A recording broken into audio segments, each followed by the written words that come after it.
I think we're on the precipice of something drastic. And before I go into my forecast, most people overlook the psychological and breadcrumb connecting aspect of thousands and thousands of hours of reading these stories, telling these stories, then moving into politics and then moving into macroeconomics. Basically, I'll give you the backdrop. When I started doing these stories, Nathan Derriman, entrepreneur and owner of the Cashu app, exposes truth and follows money trails. He explores revolutionary economic systems, tackling debt, crypto assets, and tokenized real estate investment trusts, unlocking $1 quadrillion in value. Nathan examines a potential U.S. gold standard, driven by Trump's efforts to repatriate gold to Fort Knox and West Point, revaluing the dollar. Through his research, Nathan empowers users to achieve financial sovereignty, questioning whether technology is a prison or liberation, and see the real play at hand. Join him to uncover the truth. We have so many illiquid assets that are on the balance sheets of institutions. Whether it, as I said, real estate, so real estate investment trust, real estate is illiquid.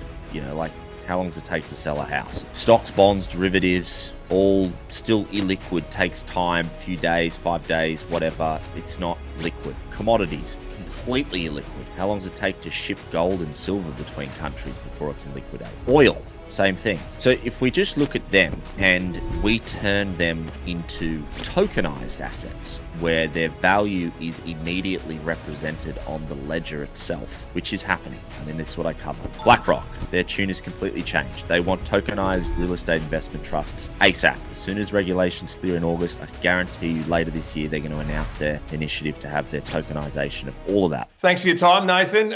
Plenty going on, mate. I see you through my feed on Instagram all the time with Cashu, Nate. You're launching a new business, but where did this start?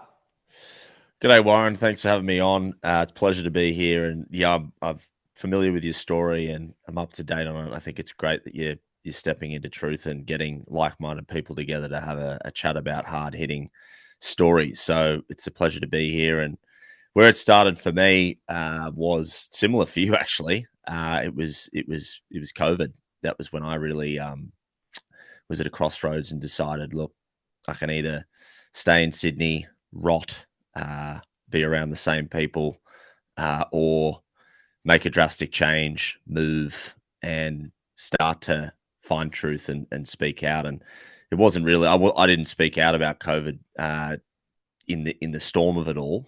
And kind of the media sort of play came a little bit later in 2022. And it was a soft landing. I just started really chatting about business stories. Kerry Packer stories is exactly where I started. I thought, you know what, if I'm going to try this short form storytelling, I'm going to do it in a comfortable space first. And that's where it really began. It was just fun, lighthearted, rags to riches, billionaire stories, people that have definitely made a footprint in Australia and then more abroad. I started to cover the US stuff. And then fast forward to probably middle of last year, I started to touch on the US politics and the geopolitics and then the macroeconomic stuff. And that's when we've really started to get a lot of momentum. And here we are today. We've built a pretty good following and the business, which we can get into a bit later. The financial business has been going really strong as well in investor relations. But ultimately, I think we're in the business of just trying to teach people about financial sovereignty, usher people into what I believe is the next great financial revolution. Beckons, whether it's malevolent or benevolent remains to be seen. But either way, I want to just get people equipped with the necessary critical thinking and resources and news that I think is pertinent during these times. So, I mean, it's a mouthful overview, but that's where we've landed, and that brings us into present day. Yeah, well, I'll take just before we hit present day, I'll take you back to what I did see on your streaming, how you were pre-COVID. You launched this referee performance app, and I'm not sure. I come from an AFL background. You've been a Sydney man. Maybe it's rugby, but I tell you what, we could do with this app right now because our umpiring is as worst as it's ever been. But you talk about in this situation, you launch this business, it's a referee app, it's generally set for football or soccer, as we would know overseas. And you find out that you've then approached one of the biggest and highest profile adult porn actresses, so to speak, Mia Yes. Khalifa, as an ambassador. How the hell does that happen? You got more front than Maya rocking up trying to sort these deals out. That was it was a crazy story, and we brought that back to light recently as a promo. But my very good friend, who's actually a big fan of yours, he just messaged me before. He was kind of starstruck. I am a rugby man, but he knows you very well. He's a Melbourne Demons fan, Jack, and he was my business partner in that venture. He's also still relatively involved in Cashu, and we were two young upstarts, just over the system. I think we were in uni at the time, probably early 20s, 21, 22, and we thought, this just isn't the path for us. We can do so much more. We're fortunate to be in good circles. We had a good network. We had some good mentors around us, and we thought, why not just have a crack? We're going to stumble, fumble, and we're going to learn a lot. But I think the entrepreneurial route is ultimately what we want to do. We don't know what that looks like, but let's give it a go. And as you aptly put it, I mean, the referee performance is always at the forefront of most people's minds. And I remember vividly, we were at a St. George Roosters Anzac Day game, which is one of the biggest games in NRL for all the AFL listeners every year. It actually happened a couple of weeks back, and usually it's a packed house at Allianz or the SFS in Sydney. And it was I think we ended up losing on the bell to a really, really poor referee call. And I turned to Jack and I said, "Look, mate, I know you've been murmuring about it a lot," because he's also a football soccer fan, and the Socceroos had been dudded about a week before. And I said, "Look, I think we really need to do this." He's like, "What do you mean? Like, it's just an idea." And I was like, "Yeah, but I think there's something here. The emotion is just too strong. We really should explore designing an app for fans to rate and review referee performances." So sure enough, we went away and we marinated on it, and within a couple of weeks, we were wireframing out what the product could look like. We were chatting with his old man and the mentorship that we had around us, and that was the birth of the concept. That would have been probably 2016-ish. And it took, as you can imagine, I mean, we were fumbling along and trying to figure out how to start a business, raise capital, and also we were young 20-year-old idiots. So we were trying to figure all that and juggle it around. And it wasn't until probably mid 2018 when we'd actually developed a bit of an MVP. We'd got our shit together, so to speak. And that's when we realized, okay, this thing has decent legs, but we do need to find someone to push this thing. We'd reached out to some big football media personalities over in the UK. Not many people wanted to touch it because, as you can imagine, it's pretty controversial to align with a product that is directly compromising the integrity of the referees. Well, we obviously positioned it as a tool to also improve the referee performances over time. We were careful with that, but it was tough because no one wanted to align with an edgy sort of disruptive technology play within fan engagement in football. So sure enough, we had to look outside the box, and that's when we were living together at the time. We saw the photo of Mia in a West Ham jersey, and this was the time when she'd moved away from the adult industry, I think a year prior, and she was trying to rebrand herself within sports media, the US sports in particular, and also dabbling within European football. So we kind of had that eureka moment. And then, Jack, credit to him, he went on a tirade trying to find the right contact for her. He found the management, this guy, I won't name his name because I don't think they work together anymore. But he reached out multiple times, just stiff arm, nothing.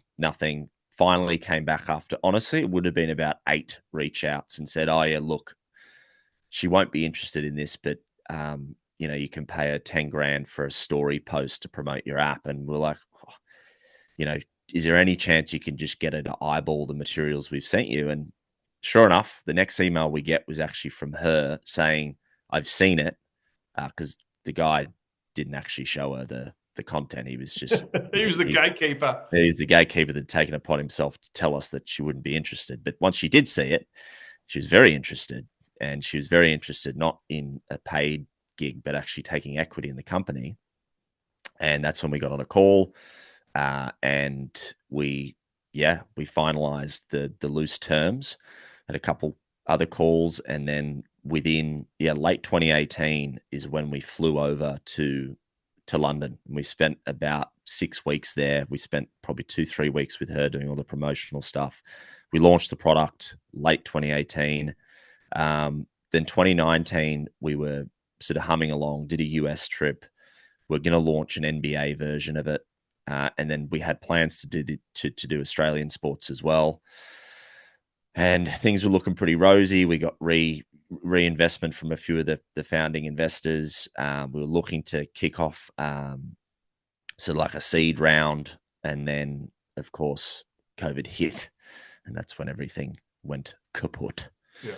Literally. But the actual business is still alive. It's morphed into something completely different. But that's probably a story for another time. It's in sports betting, so I still have interest in that, and it's doing actually quite well. And Jack runs it still, but it had to completely change because the media landscape and budgets and our revenue modeling was just thrown out of whack. But it was pretty crazy. She's an interesting woman.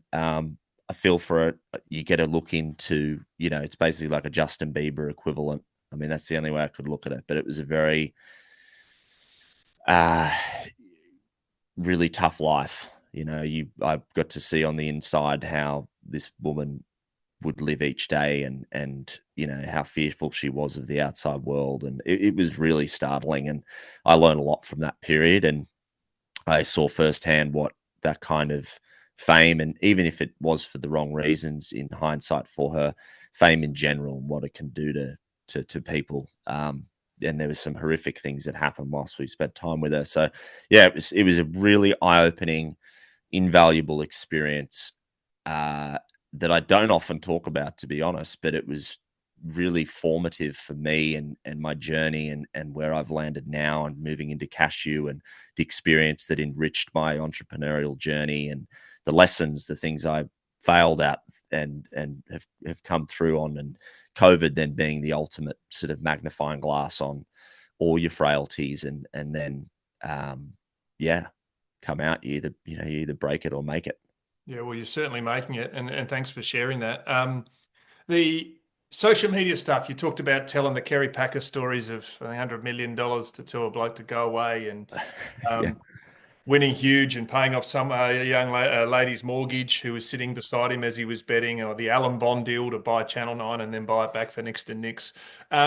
You've told that story. How does it get to a stage right now where we see the world financially? You're now about to launch on a new business for investment for people. You're a massive XRP follower, hence why you wear a hat with it. ISO 22 tokens. We see what Trump is now doing as we speak right now over in Saudi Arabia. And yeah, we sit in the Australian landscape of politics, and we've just voted in the same leader that probably pushed us in the worst situation financially possible ever. Cost of living's through the roof. So I know that's a lot to take in, but you now launched this business. Where do you see the world as we sit right now?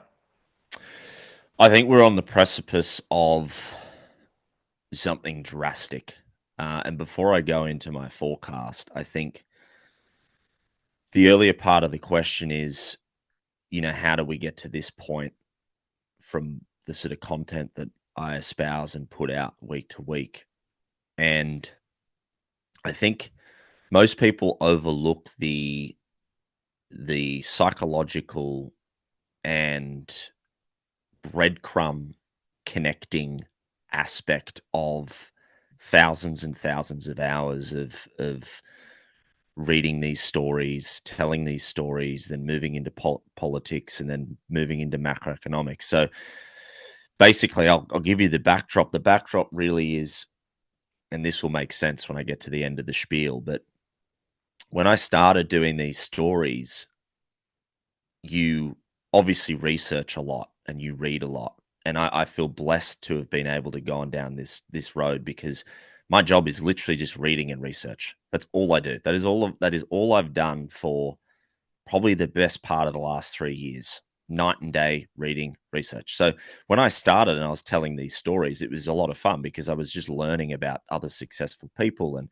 what they learned and where they failed and what they did and what worked for them. And along the way, you start to in your brain, neurologically, you start to pick up on patterns and occurrences and things that ultimately work, and things that have happened in the past that might happen again. These start to formulate in your brain in a way that then guide your next level of thinking. It's almost like being unbaked out of the matrix in real time, if that makes sense. Yeah. Because it's very hard to get to a level of critical thinking and discernment these days, because we're entrapped in garbage media most of the time, or you're being psyoped by media at levels that most people can't comprehend. So as I went on this journey, I hit a pivotal point. It was leading into the election in the US last year.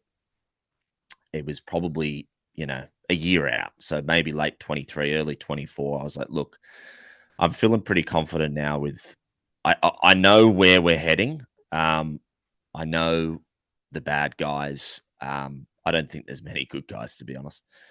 But I feel comfortable in commentating on certain things and giving people a neutral lens, but a lens that gives you enough of a cherry to go off and try to critically think for yourself and discern the truth from the fiction. So that's when I really kicked into overdrive with the political commentary and the political breadcrumbs leading into the election last year. And I went on to the Alex Jones show. I chatted with Candace Owens, and that was really, really cool to do, and amazing and humbling experience. And that gave me the confidence to sort of tell my internal monologue that you're on the right path, and you're not that I agree with everything those guys say, but I certainly admire what they're doing, and I think they've left an everlasting imprint on the political landscape with a lot of their predictions and a lot of the work they do. So yeah, that's where I got to late last year, and then I thought, you know what? I've commentated on a lot of the dark stuff. I know you have as well, and we've tried to expose the malevolency of the bureaucracy behind, whether it's big pharma or whether it's the central banks or whatever. We've all heard that, but you get to the bottom of these rabbit holes and you go, well, I've got a choice here. I can keep just exposing truth in a real scary, startling way, or I can use it to actually help people and prepare them for what could be coming, and enrich them with knowledge to hopefully garner some sort of financial sovereignty, whether that be through gold, whether that be through these select crypto assets that I talk about, and whether it just be through smarter investing in general and exposing the banks for what they are. That's what I decided to do around December last year. I thought, all right, let's pivot again and let's use the research and the knowledge that I get to do every day to actually help people achieve those things, even if it's a small or large part of their life. And that's when, that's where we've gotten to today, and that gives you kind of the backdrop of how I've gotten to this point. But as for the forecast, I think I juggle with this every single day. I'll be honest. I think what Trump's doing globally, being this sort of peace vector, is terrific. Do I think he still has ulterior motives because he's compromised by certain nation states, which I won't talk about on this show? Yes, I do. And that's still concerning. Can he unshackle himself from that? Possibly. But what we have to look at is the evidence around the people that have been put in positions of power recently that are going to usher in this new sort of financial landscape that I talk about a lot. And where I do see it going is this sort of technocratic world. You've seen Elon charged in. They've got, JD Vance is Peter Thiel's protege in the US. He's in his VP. The Canadian Prime Minister that's just gone to power. He's a huge blockchain advocate. He's sat on the Bretton Woods Council for a long time, if I'm not mistaken. Also a big commentator in the G20 for like blockchain initiatives. The new leader of Singapore, very similar story to the Canadian dude.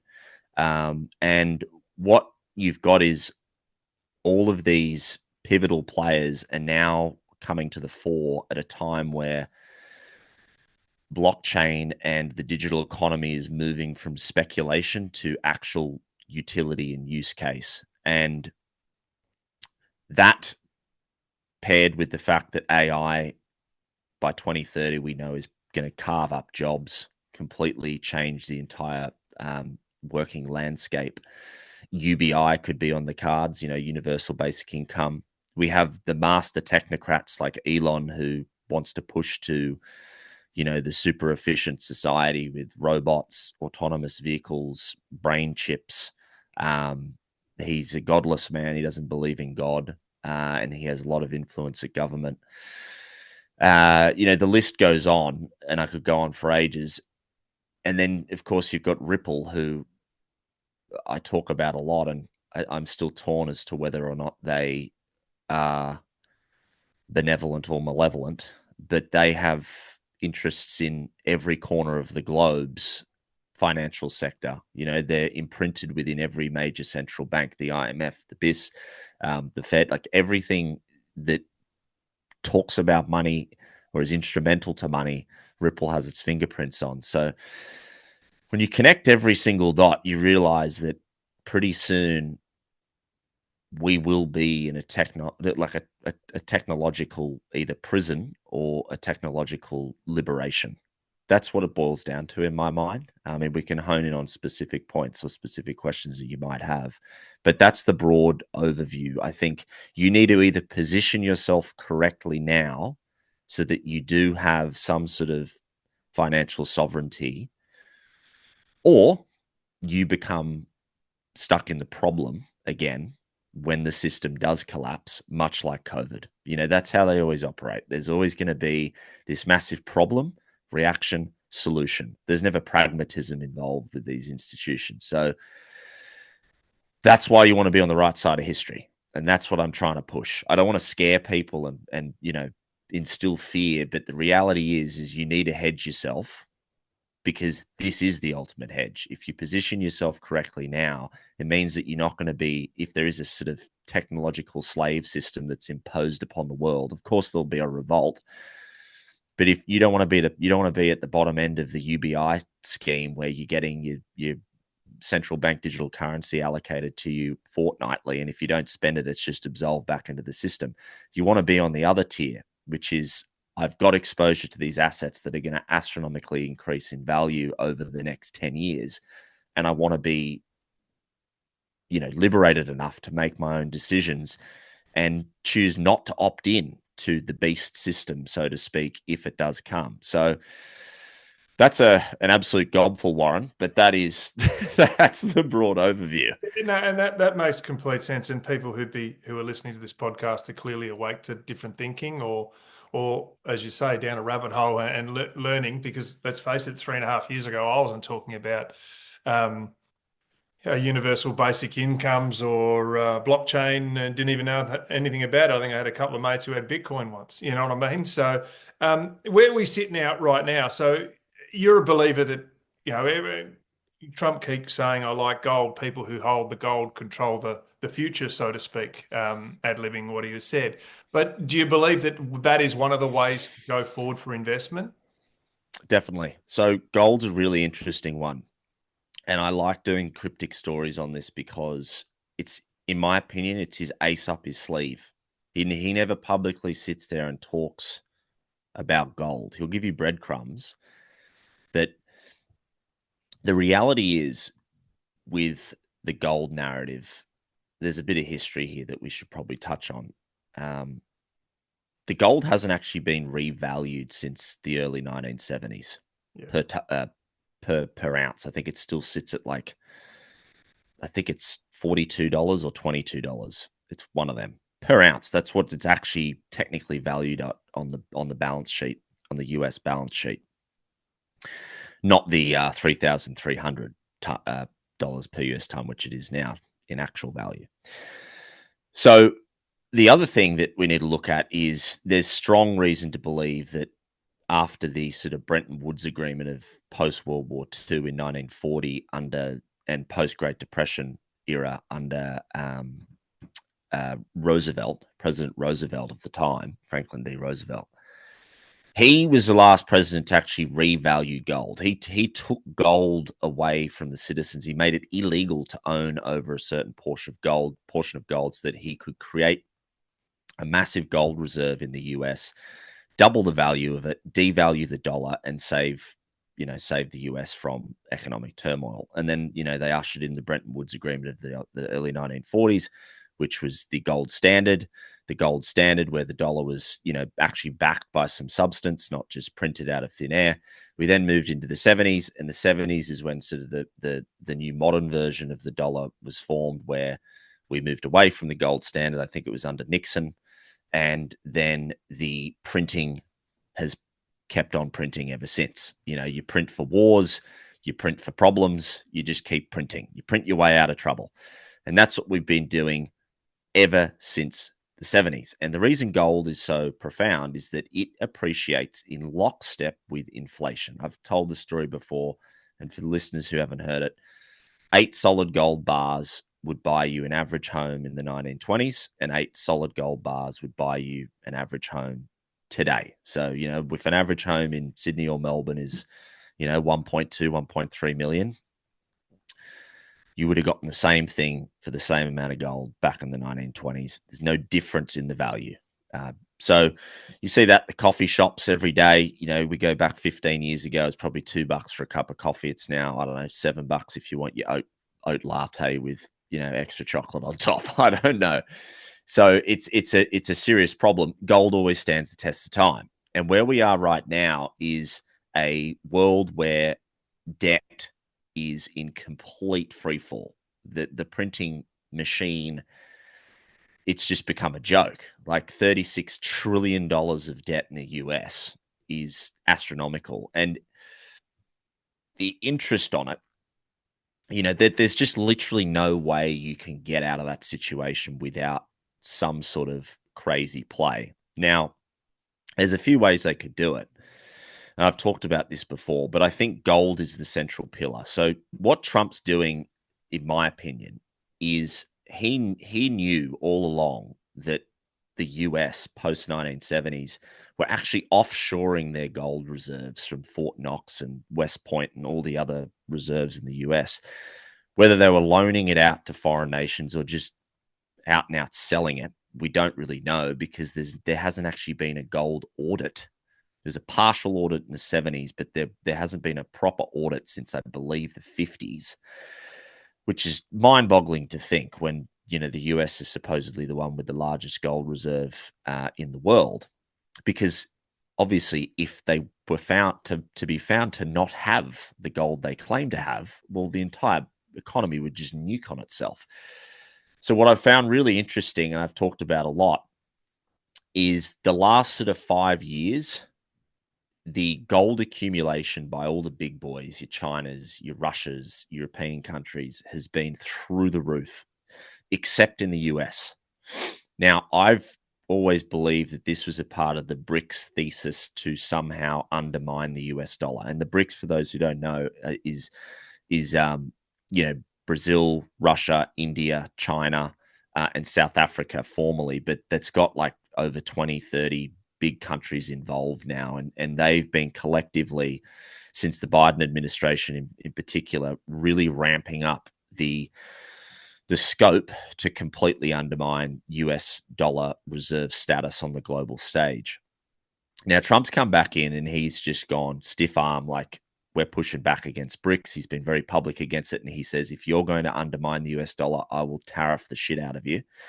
And he's trying to curb this influence as quick as possible because he has to, because I know, and people have looked into it, they've made significant progress on their own, way ahead of the US in blockchain technology as well. They have their BRICS currency already up and running. They've got CBDCs ready to go. They have the trade corridors through the Belt and Road Initiative in China. All of it is to do with trade and economic disruption.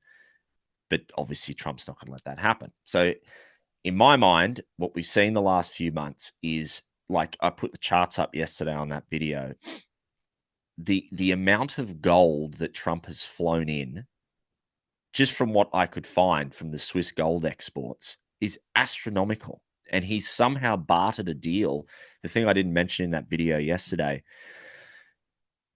the accumulation in every other major country has almost stopped. Like they can't get any. So somehow, I don't know how he's done this, but there's been a negotiation that's taken place where he's repatriating so much gold whilst everyone else can't. Because in my opinion, he will re-audit the gold, but when he does, Trump being Trump, he knew that they didn't have the gold all along. That's why he's flying it all back in now and has been since December. You can listen to this dude at the Scottsdale Mint on X. He works really closely in this industry, and he was saying every single passenger plane or commercial plane since Trump got elected in November had been flying in more than 4 tons of gold every single day. Every single day. And no one would see that unless they were like, in the know. The charts won't even tell you that because there's only so much data we can get on it. But it's crystal clear and abundantly clear to me, and it's reflected in the gold chart price in its appreciation. We are heading back to a gold standard globally. It'll start with the US. He's flown all this gold in because when the moment comes for him to do this audit, when he said, we're going to Fort Knox, Elon's going to come with me, I don't think he's bullshitting. I really do think they'll do an audit. And when they find out what they've actually got, which has been, doctored, they brought it all in recently, it'll be more gold than ever anticipated. And it'll be the biggest muscle flex on the global stage that you can imagine. He'll revalue gold because he can, and it'll look way healthier on the balance sheet because gold's still valued at like peanuts compared to what it's actually valued now.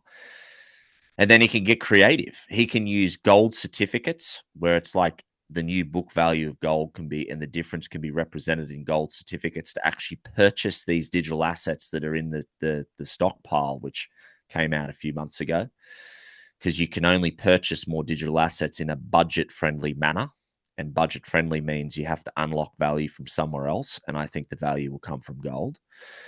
And then, of course, the backbone of the new digital economy will be centered around gold. I think everything will be, because the blockchain at the end of the day is just a unit of an account, an accounting measure.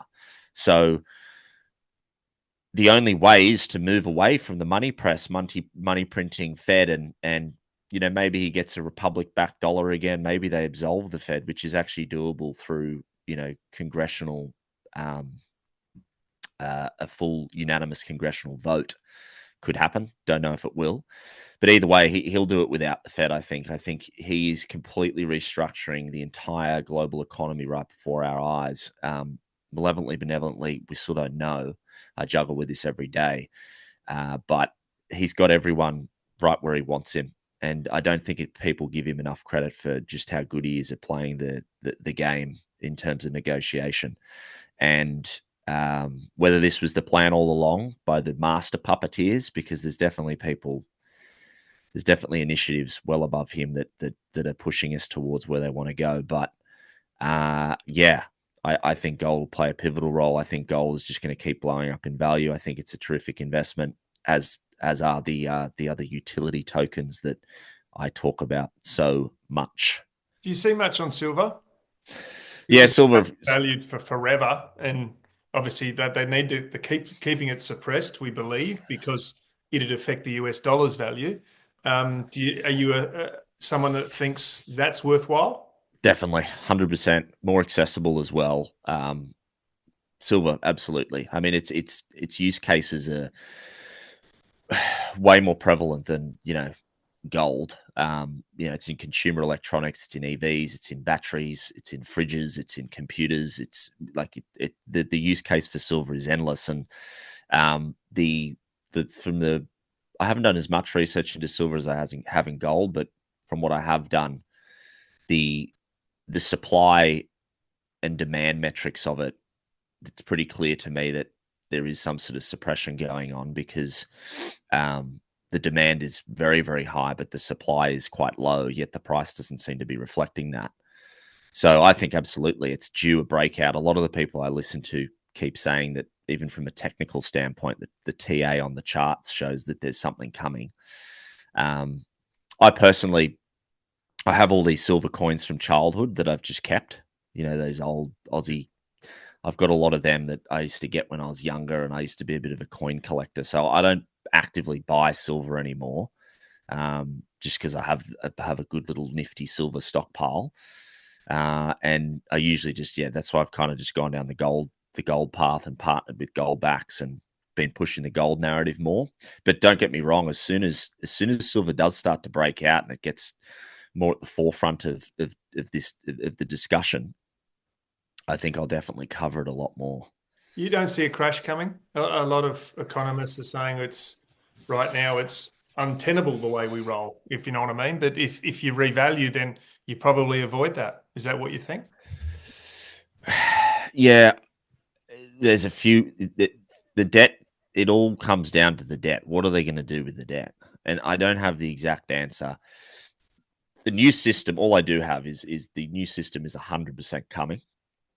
It's whether it's a band-aid rip-off and we somehow implode and go down and then it's rebuilt, or it's this more, and this is the path I'd lean more towards. It's this systematic, very calculated restructuring, layer by layer, as we transition into the digital economy.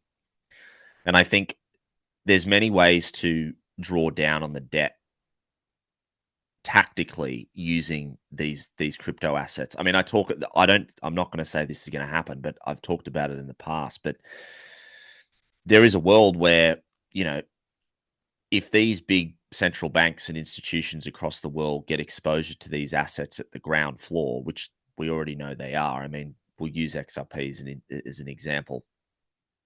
If the debt's the core problem and we have to sort of implode the debt or repay a portion of it to stabilize things, if these institutions get exposure to these assets at ground floor prices, which XRP being a good example, they've have escrow arrangements with many institutions that we don't know about, the locked away supply of like 50 billion.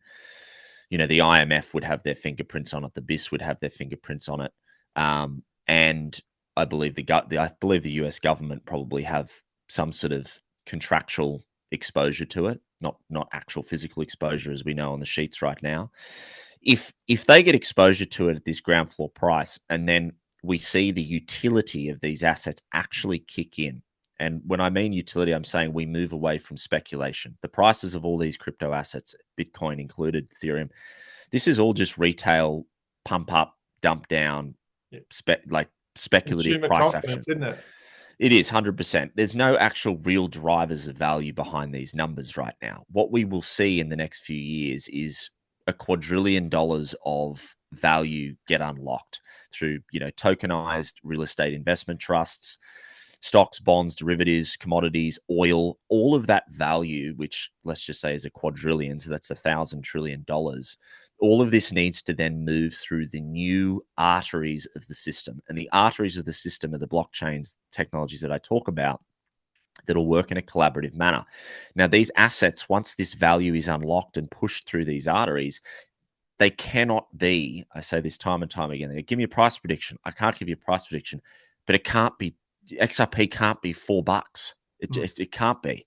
HBAR, Algo, Chainlink, all these assets that will be the lifeblood of the new system cannot be ground floor, rock bottom prices that are just retail pump and dump speculative prices. So when that happens, which will probably be gradual, might be quick, you'll see these institutions will have unlocked enormous amounts of wealth that they can offset against debt, really. And there might actually be, I'm not, an accountant, and I'm certainly not a financial advisor, but I'm sure there's a creative way that people have thought of in this scenario, which is a scenario that I 100% believe will happen, in that this immense amount of value is about to move through the new lifeblood of the economy. They would have figured something out, is my suspicion. They would have had to have come up with something creative, because it looks like we're moving away from, war, hopefully. So the old way of doing it is just go to war and, default on debt and just start again. I don't think that's going to happen. I have hopes of more peaceful times ahead. So that's where my suspicions go, is some creative accounting and these unlocks that no one has really comprehended before. Yeah. So for people who might be listening for the first time, in terms of XRP, other ISO 22 tokens, XLM, XDC, Algo, IOTA, all those.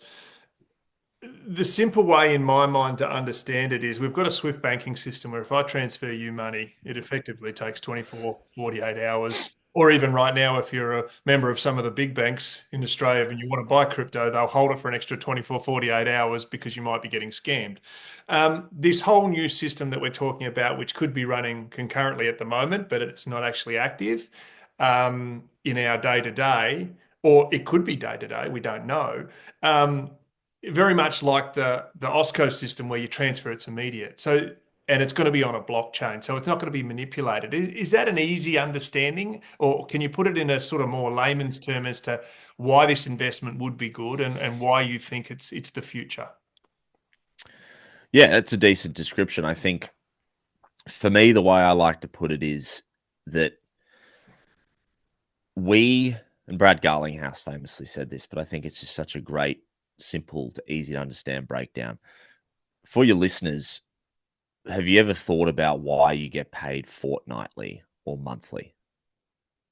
That's what it boils down to. The reason you get paid fortnightly or monthly is because of the friction in payments and friction in the system.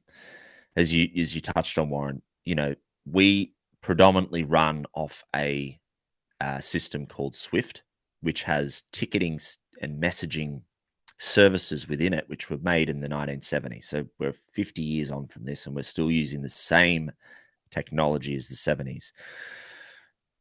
When we go through the rigmarole of payment processing, accounting, tax, super considerations of just a typical workforce, that all causes immense amount of friction from a workforce standpoint, resources, messaging, ticketing, all of it in third-party back-end stuff, banking, as well as the actual system itself that runs it, which is Swift.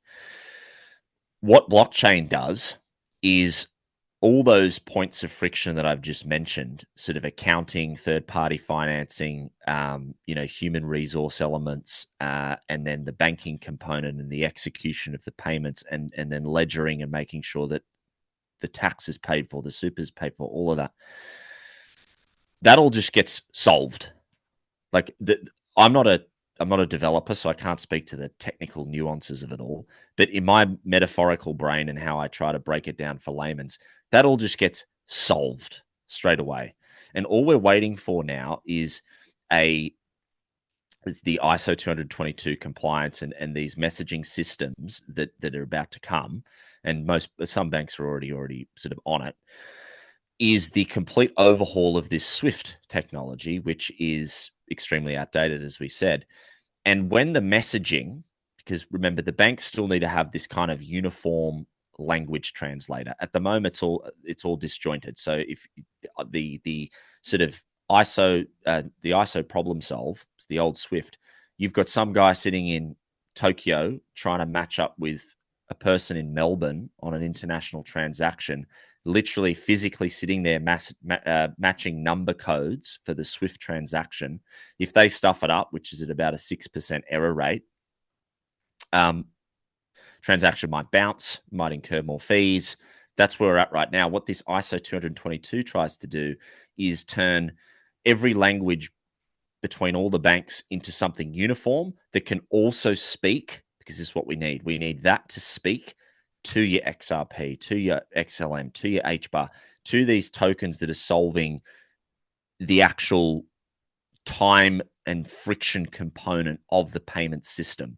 Once they marry together and they're working synergistically or interoperably, as we like to say, that's the end. There's nothing stopping us from being paid daily. Or honestly, you could be streamed your money by the second. You really could. That's the whole purpose of this. The liquidity unlock is the next big thing. There's always friction around these payments as well, because some businesses are waiting for revenue to come in because they're extracting liquidity from other assets, and that takes time. And then it trickles down. Oh, we have to pay everyone per the month. There's so many layers to this that I think over the next 5 to 10 years are going to be broken down and solved. And we probably will be in a world where we will be able to access our hard-earned liquidity much quicker than we do now. And I know you said before you're reluctant to put a price on because it's almost impossible. Some people talk about, the XRP's value in terms of, what's the scope for them. But, many have suggested it might get to $5, or some people says it goes backwards. Other people say it gets to 10,000. By hearing you talk then, it's almost impossible not to think that it's on the higher side as the lower side. Because if all the money in the world is now going through this new system, then that would, like anything, more money going through any business is more turnover, increases the share price. Exactly right. I think the way you got to look at it is when I touched on liquidity just then, we have so many illiquid assets that are on the balance sheets of institutions, whether it, as I said, real estate. So real estate investment trust, real estate is illiquid, like how long does it take to sell a house? Stocks, bonds, derivatives, all still illiquid, takes time, few days, 5 days, whatever. It's not liquid. Commodities, completely illiquid. How long does it take to ship gold and silver between countries before it can liquidate? Oil, same thing. So if we just look at them and we turn them into tokenized assets where their value is immediately represented on the ledger itself, which is happening. I mean, this is what I cover. BlackRock, their tune is completely changed. They want tokenized real estate investment trusts ASAP. As soon as regulations clear in August, I guarantee you later this year, they're going to announce their initiative to have their tokenization of all of that. The derivatives exchange, tokenized, is coming this year. Bitstamp with XRP have already announced it. That's a $400 trillion unlock. So all these things, I'm not just speaking in pipe dream. This is already in the news narrative, and it's coming. So when you unlock that quadrillion dollars illiquid money, it's tokenized, its value is represented on a ledger. It means that any other party can access that liquidity when they want. And that's why XRP is so powerful, because it's on-demand liquidity. It can provide that for you. It's the bridge. So, Warren, if you went to buy a house, or any listener, you can play along with this example, and you go, okay, I want to buy a $1 million apartment in St Kilda. But as of today, I need, if I want to buy that in cash, or just, money in the bank, I'd need, without a mortgage, I'd need $1 million, right? The world soon will allow you to buy that $1 million place in St Kilda from instantly drawing from all of your other assets to process that payment through XRP as a vehicle, for instance. Because if your commodities, your real estate, other real estate, stocks, all your assets are compiled into a ledger system, it means that you can draw on that asset value instantly, instead of, as we know, if you wanted to buy that $1 million place right now, and you had a house, and you had some gold, and you had some stocks, you'd have to go through the process of liquidating those assets, which takes a lot of time and a lot of friction and a lot of fees and a lot of tax to then get the other asset. That whole process and that whole rigmarole will completely change. Completely change. And now we're also hearing that XRP or Ripple, so to speak, is interested in buying Circle. So that would instantly help their value, wouldn't it? Yeah, completely. And I think the reason they're doing that, and one thing, I'll do my best to explain this because this gets quite technical, but Circle and stable coins have always been positioned as this major threat to XRP. Yeah. They always say that. It's like, well, they can do what Ripple do. They process cross-border transactions instantly, and they can, be that clearinghouse for institutions. People don't understand. That's not the case. The Circle CEO himself even says we need to scale, and we think we can scale by leveraging Brad's technology, Yeah. Ripple XRP. The only asset on planet Earth, crypto asset, that can do what I just said with the house, draw down liquidity from anything, is XRP because of the rippling algorithm. And for the fanaticals that love this stuff, like you and I do, you go listen to Quincy Jones, who's an XDC developer, speak about the rippling algorithm.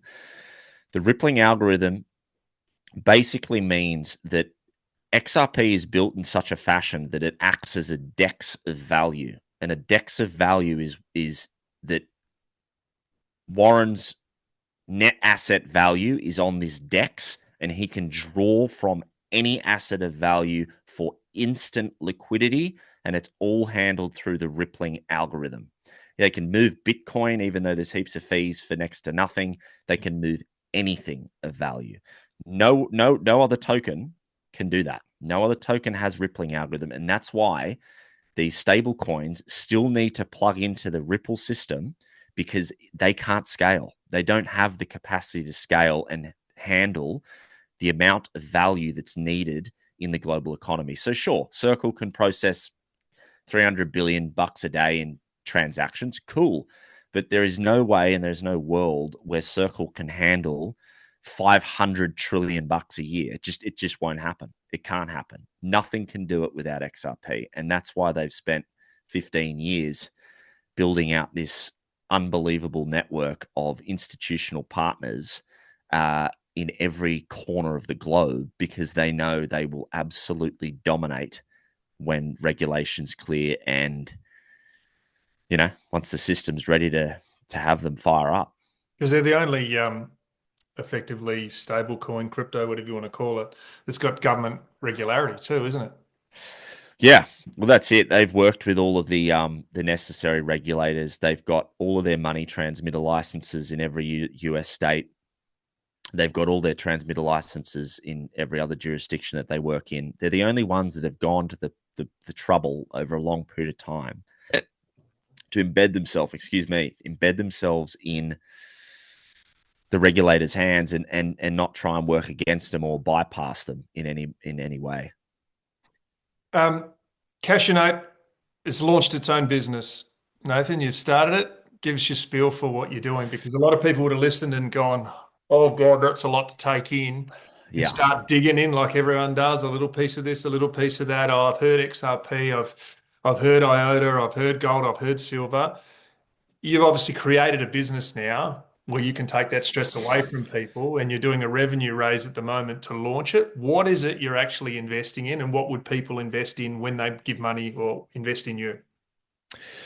So the business itself is it's a funny one. We started out as financial media, really, me being the front of house spokesperson online, and we built a product, another app, about 2 years ago called the Cashu app, and again, very much baked into this narrative of giving retail investors, the everyday punter, middle class people, and also lower socioeconomic people, the chance to just understand investing better. So our app is out, it's doing well, and it's just really cool financial sort of analytics around publicly listed companies, insider trades, what are the politicians trading and buying and selling, really cool valuation metrics around certain companies. And we launched that with this sort of backdrop of technology first and, this financial media narrative of helping people.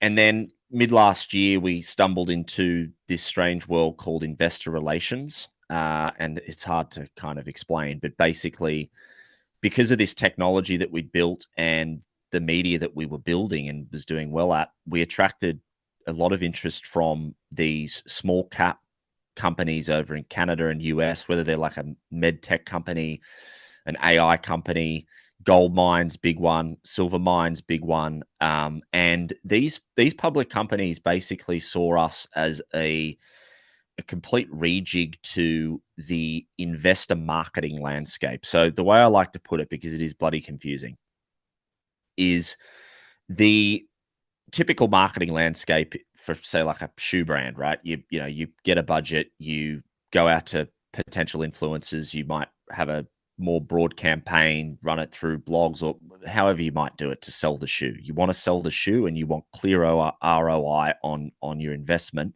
through the necessary means and budgeting to get people to buy your shoe. It's very similar in investor relations. So this gold mine, for instance, we've worked with a number of them, or use Hannon Metals, for instance, that we've done a successful campaign for. They saw us as this vehicle to change the way they communicate with their investors, which traditionally was long, thousands of word reports and blogs, print media, boring, really dense. And they thought, okay, well, this is interesting. They've got this network. There's not just me in the network. We've got probably like 10 other of me, some in the US, some scattered across the world that we can leverage. We have like 3 million emails that we leverage within our network as well, that we built out over the last couple of years through our partners. They went, why don't we go and market our gold mine through media first? Let's hit the grassroots. We want people to get the idea embedded in their brain through trustable, authentic voices, not behind some, long form written report. And let's see what kind of results we can get when we actually market to these new shareholders or re-engaging existing shareholders in our company through media first, authenticity, good cut through, and see what ROI we get. And very quickly, we started to get good results from these test campaigns that we were running with these public companies. And we also realized that they had no strong measurement of return on investment. Like I kid you not, we say it's been run by like cavemen. It literally has. This industry has been run because it's very heavily regulated. It's not like marketing a Nike shoe. It's very heavily regulated. You need to be above board. You need to have the necessary requirements in place, and you have to be very careful how you market a stock. It was a complete shit show. Like, honestly, a shit show how it was run. And we were in the weeds, and we had the technology stack to solve a lot of their problems. And very quickly, we're now killing it, doing 6-figure months with a very small team. And we are solving their problems in real time. We're getting them great return on investment. And by return, they're looking for more shareholders, maybe a change in stock price, and good re-engagement of existing shareholders. It's really working. We stumbled into it and we're doing good numbers. And really the reason for the raise is that we wouldn't be in any position of success without the audience that I've built and the people that have trusted me. And we only have a couple of other small investors who gave us our shot a couple years back. And we thought, why not put this raise out to the people that have become the bedrock of the entire company and give them the opportunity to own a slice of something huge. It's a $12 billion industry that hasn't been reinvented since the 70s. And we're at the forefront of doing that. And I think it'd just be really special to have people involved that have already been along for the journey and can have a slice of this pie and become a shareholder super quickly, because we're running it through Birchal. It's basically just an above board certified crowd fund where you buy in and you get your shares issued to you straight away. It ends in 2 weeks. It's very exciting, and I think that should put us in good stead. I don't know if we wouldn't raise again until probably another year or so, but ultimately at a much higher valuation. We think we want to move this business quite quickly from a 6-figure a month business to a 7-figure a month business. We think that's very achievable with with the capital that we raise. We're already a profitable business, so we're very happy. And that's really the spiel, the IR world. What would an investment cost for someone? Is there a minimum, or is there no minimum? So that's the beauty of this crowdfund. It really unlocks the doors to anyone. You can chuck in $100 if you want. Yeah, and you'll get issued your shares. So it's 100 to maximum, whatever you want. We've had some big tickets come in. We've got a fair bit of interest through my audience. We might have had maybe 20 people. We had some awesome conversations earlier this week on the phones with a couple of the guys that wanted to throw in, above 20 grand. But we've talked to everyone really that's wanted to put in.